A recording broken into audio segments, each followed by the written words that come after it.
Hello, I'm Karma Kitaj. I'm your host for A Livelihood, New Adventures as We Age. Today I'm going to introduce you to two women who are collaborating on doing some interesting projects. Andrea Rosenthal, photographer, and Myrna Balk, who's a visual artist who has worked in many different mediums. So welcome to both of you. Thank you. I'm glad to have you here. Thanks. Glad to be here. So we're going to start to talk about, maybe we should talk about your collaboration first, because that's what brought the two of you together. And I know that you have a show coming up, right? We do. The show is going to be at Newberry College in September and October. Okay, it's going to be college here in Brookline, Chestnut Hill, Massachusetts. Yes, and also in Brookline, Massachusetts. During the same time, there's going to be an additional part of the show at the Brookline Arts Center. So they'll really complement each other.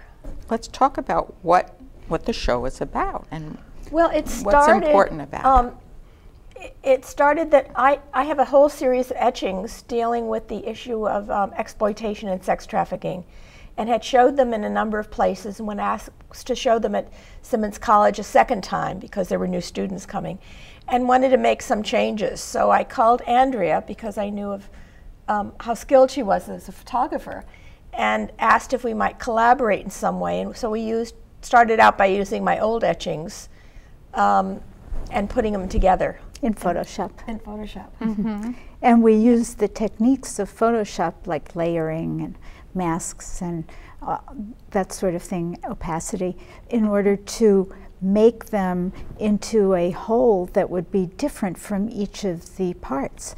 And we were able to make them have quite a bit of visual impact. For example, the first one that we did was one we called John's All Over. And John's All Over. Yes, and we have that one for the viewers to see, actually. One of the important things about that is when people think about prostitution or exploitation and trafficking, they don't realize that if there weren't buyers for these women, that there wouldn't be a problem. Yeah, and then we're very concerned about helping women and young women leave the life. One of our images is called No Way Out, and it shows how difficult it is for them to get out. They can literally and figuratively be in chains. Or another of our images is called Barbed Wire, and that one shows that they have to live behind barbed wire sometimes and are really imprisoned. And so these show you, and when you look at them, you see the different component parts, and those are different pieces of different etchings and sometimes different photographs that Andrea and I were able to conceptually put together, and she literally did it. Yeah. So let's go back a little bit, because I'm curious to find out how you got involved in the whole issue of sex trafficking. And I understand you were in Nepal teaching, right? I was in 1998. I was invited to go to work with some non-governmental organizations, and once I got there, I was invited to teach at the social work school, which was only 2 days a week. And so I managed to be invited to work in the shelters, and at that point I wanted to use my drawing. I thought it was presumptuous to interview people with an interpreter, but if I could draw with them, it felt more natural. And so I really got to know women who had been rescued from trafficking in India and came home outraged, of course, and the way I dealt with that is I went to my studio and did 8 etchings that dealt with the problem. So I know you've always been interested in social justice, Myrna. Yeah. Right? So this whole issue of sex trafficking, of course, meant a great deal to you. It did. It was an extension of something I'd always been doing. So, and I know for you, Andrea, you've sort of worked on a different level of, if you want to call it, slavery, right? Yes, that's true. Why don't you talk about that a little bit? Yes, I've done various things in my life. I was a teacher and a corporate librarian and university librarian, but my main preoccupation was always about weight and eating disorders. And so, and I've also taken photographs for a very long time. But I didn't put the two together until I started a project 8 years ago in a photography workshop. And it was autobiographical. It was about my struggle. And I wanted to show the origins of the problem and how I was dealing with them. And of course the challenge was how to show that photographically. So I think I did. There's one that we have here called Stripes that shows a body image issue. The distortion in the mirror. Distortion of body image. And I say, do these stripes make me look fat in the picture? So it's a way to show that mental image you have of yourself doesn't really match and you'll never really be happy. Then another one is called The Right Way, and it shows me struggling to reach the healthy way of living with lots of water and celery and fruit and all those good things. But over and above everything is the image of a chocolate chip cookie.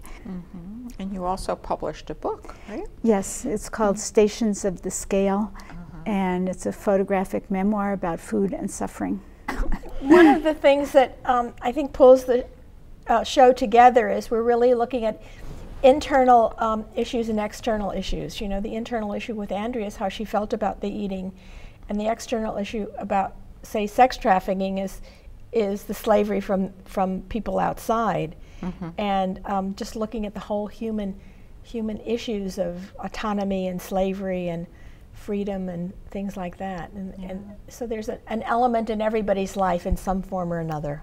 I imagine that you've probably done some reading or some research about sex trafficking as you've been involved in this project. Oh yeah, of course. Yeah. And my understanding is that it's a global issue, and it's not just, you know, foreigners who are brought to this country. Well, I'm glad you're saying that. It's a global issue. There are 3 forms of trafficking. There's gun trafficking, drug trafficking, and sex trafficking. And I believe that people now think that sex trafficking is the number 2 after drug trafficking. After drugs, yeah. And there's new legislation also that doesn't blame the girls, the prostitutes themselves. It goes after the traffickers. What has it been like collaborating? What's that Well, experience? I think Myrna's just really creative. And she's had wonderful ideas, starting with the idea for the project in the first place. So it's been a joy, it really has. And we'll sit together and she'll say, well, I think I have an idea that it should go like this, and then we'll put things in there and say, what about if we did this, and how do you like that? And it's good. We have the kind of relationship where we can say to each other, I don't know about that, and nobody gets offended, and it's really been very productive. And I just want to say that our exhibit at the Brookline Arts Center is about process. We have taken the components that we used in the different images and framed each of them and put them next to the resulting images that came out. So you can see how we worked, kind of. We have some examples of that, actually. One is called Send Them Home to Die, which you have a copy of. And that was an original etching when I came home. In fact, that was also shown at the United Nations. And that, in some form, is used in several of the montages or compositions, where we take some women from here and put them there, and that's what Andrea's able to do. And then we change them around. Yeah, we change them around. I think having something that's very emotional in you is very important as a springboard to the next step. Exactly, yeah. Well, we're coming to the end of our time here. So I'm so delighted to have been able to talk to you here on A Livelihood. Thanks. Thank you so much. It's been a wonderful experience.